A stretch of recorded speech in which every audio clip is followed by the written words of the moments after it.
Updated February 21, 2018, 15 hours 4 minutes and 17 seconds. Thus far at this year's Winter Olympics, the International Olympic Committee (IOC) has brought disciplinary proceedings against 3 athletes suspected of doping. One of them is Alexander Krushelnitsky, who won bronze in the mixed curling event. He has tested positive for meldonium. Some have delighted in noting that the strange broom and stone sport of curling had been rocked by the doping allegation.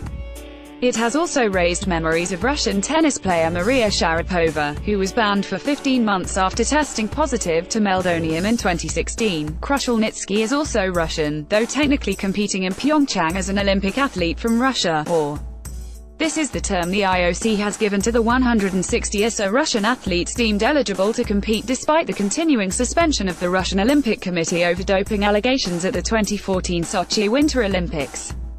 The "someone spiked my drink" defense. The construction of the case against Krushelnitsky seems straightforward. His routine doping sample has come back positive for meldonium. Although he left the Olympic Village without comment, it seems his defense will be that a fellow competitor, disgruntled at having not been selected to go to the Olympics, spiked or sabotaged his drink with a prohibited substance.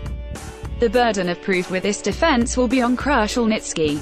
The "someone spiked my drink" defense is rarely credibly argued in doping cases and even more seldom successful. In the build-up to the 2016 Rio Olympics, the World Anti-Doping Agency (WADA) appealed a decision by India's National Anti-Doping Agency that annulled the doping infraction against wrestler Narsingh Yadav. The Indian body had accepted Yadav's plea of sabotage by another, and the annulment permitted him to be selected to compete in Rio. But, days before his first bout, WADA appealed to the Court of Arbitration for Sport (CAS). CAS imposed a 4-year ban on Yadav. It argued any contention that seeks to undermine the scientific integrity of a positive test needs more than vague, circumstantial assertions by the athlete that persons unknown and at a time unknown had the motive and opportunity to conspire to sabotage the athlete's sample. Also, in the Yadav case, the expert scientific witness noted that the prohibited substance in question, a steroid, would not have dissolved fully, and Yadav would likely have noticed sediment in his drink bottle.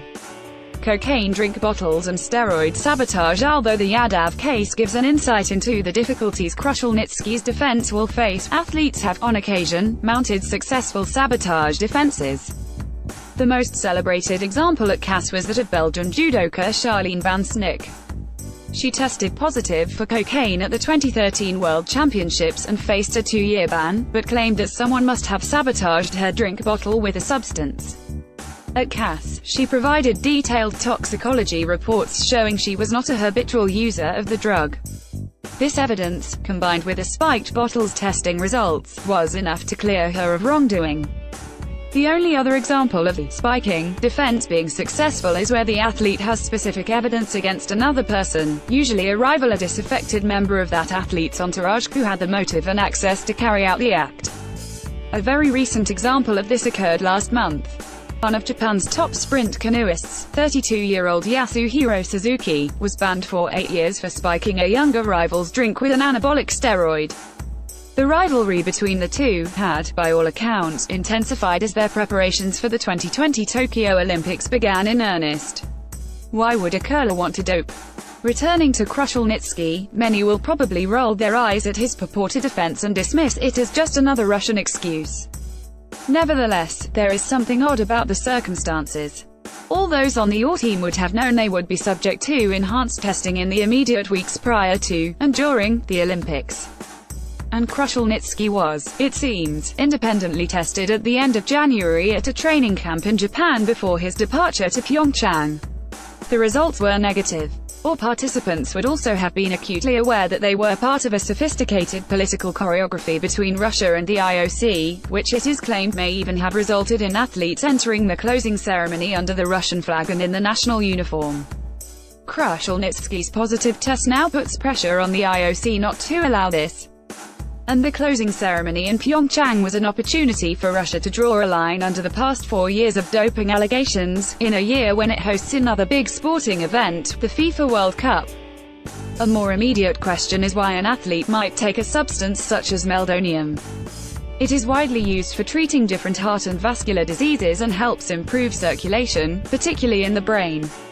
In terms of its performance-enhancing qualities, it appears it could have a positive effect on an athlete's stamina and concentration.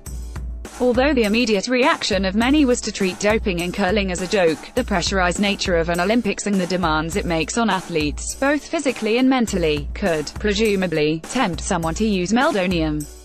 Jack Anderson is Professor of Sports Law at the Melbourne Law School, University of Melbourne. Originally published by The Conversation topics, Doping in Sports, Drugs and Substance Abuse, Winter Olympics, Winter Sports, Russian Federation first posted February 21, 2018 14 hours 8 minutes and 0 seconds.